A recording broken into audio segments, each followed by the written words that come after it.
Hi guys, in this video I will show you how to clear Wi-Fi history, or in other words system log, on any TP Link Deco Wi-Fi mesh system.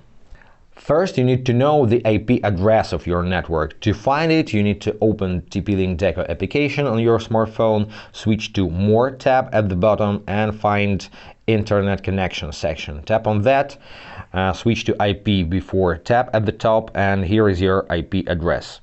The next step you need to do in a web browser. You can do this from a computer or smartphone, so you need to open any web browser and in the search bar type in that IP address from the application.